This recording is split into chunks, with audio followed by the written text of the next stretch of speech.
Hello friends, income tax के cases की series में आज जो केस हम डिस्कस करेंगे वो इस चीज को लेकर के है कि इनकम टैक्स की प्रोसीडिंग्स के अंदर इनकम टैक्स के रिटर्न्स को फाइल करना, इनकम टैक्स में वेरियस ऑडिट रिपोर्ट्स को फाइल करना और इनकम टैक्स की प्रोसीडिंग्स में वेरियस डिडक्शंस को क्लेम करने के लिए जो वेरियस फॉर्म्स जाते हैं उनको सही से फाइल करना असेसी के लिए कितना इंपॉर्टेंट है और एक छोटी सी मिस्टेक भी असेसी को एक लंबी लिटिगेशन के अंदर धकेल सकती है। प्रेजेंट केस में दिल्ली आईटीएटी के सामने यह इशू था कि यदि असेसी अपनी सेक्शन 80 JJA AA की डिडक्शन क्लेम करता है और उस डिडक्शन को क्लेम करने के लिए जो फॉर्म 10DA फाइल करना होता है, यदि उसके अंदर असेसी जहां पर असेसी को यह लिखना होता है कि असेसी ने कितने new employees during the year employ किए, उसमें वो सही नंबर डालने की बजाय गलती से 0 लिख देता है, तो ऐसे केस में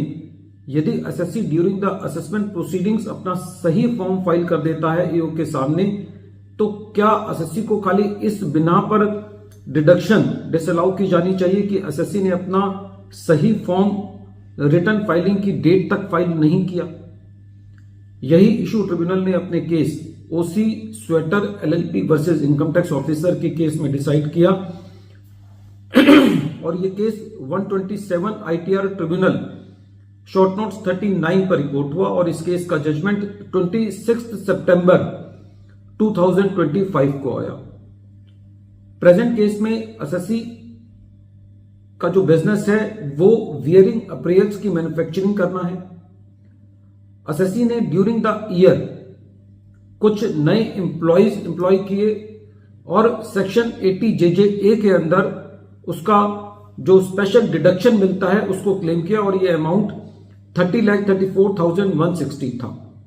असेसी ने अपनी रिटर्न फाइल की, फॉर्म 10DA के अंदर अपनी ऑडिट रिपोर्ट फाइल की, लेकिन इस रिपोर्ट के अंदर जहां पर number of the new employees डालना था वहां पर उसको गलती से वहां पे 0 लिख दिया। जब यह रिटर्न प्रोसेस की गई तो इस पूरी डिडक्शन को डिसअलाउ कर दिया गया, क्योंकि जब तक नए एम्प्लॉय नहीं किए जाते जब तक ये डिडक्शन नहीं मिलती। असेसी ने ड्यूरिंग द असेसमेंट प्रोसीडिंग्स सही फॉर्म दाखिल किया और ये कहा कि ये एक क्लरिकल मिस्टेक थी,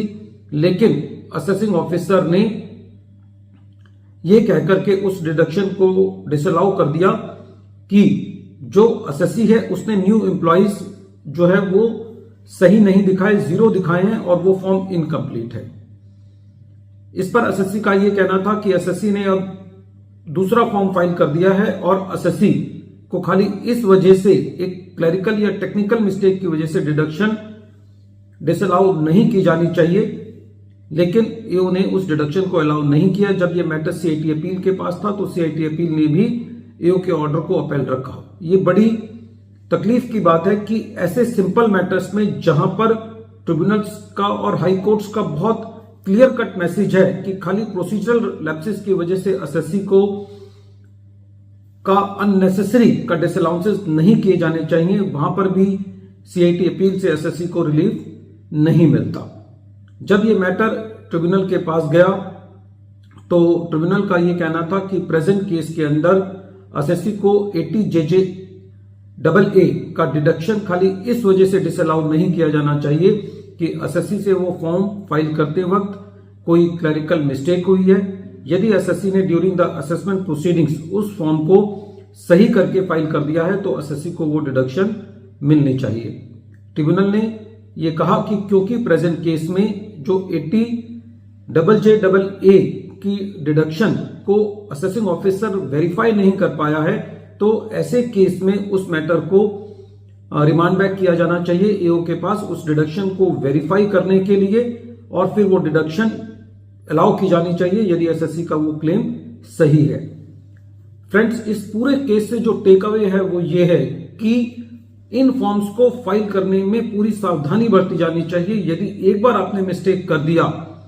तो एओ उसका बेनिफिट देगा नहीं, CIT अपील से बहुत ज्यादा रिलीफ मिलता नहीं है और जब आप ट्रिब्यूनल भी जाएंगे तो वहां से आपको वो मैटर रिमांड बैक कराना पड़ेगा और फिर दोबारा आपको एओ के सामने उसको वेरीफाई कराना पड़ेगा। यदि वो फॉर्म ठीक से फाइल कर दिया होता तो सही प्रोसेसिंग के अंदर वो निकल गया होता और एसएससी को इतनी लंबी लिटिगेशन, क्योंकि एओ के पास भी टाइम लगता है, सीआईटी अपील के पास 3, 4, 5 साल लगना मामूली बात है और ट्रिब्यूनल में भी करीबन 1, 1.5, 2 साल ऐसे मैटर्स में मिनिमम लगते ही लगते हैं। वीडियो के अंत में एक बार फिर मैं केस का नाम रिपीट कर रहा हूं। इस केस का नाम है OC sweater LLP versus income tax officer और ये case 127 ITR tribunal short notes 39 पर रिपोर्ट हुआ और इस केस का जजमेंट 26 सितंबर 2025 को आया। Thank you friends.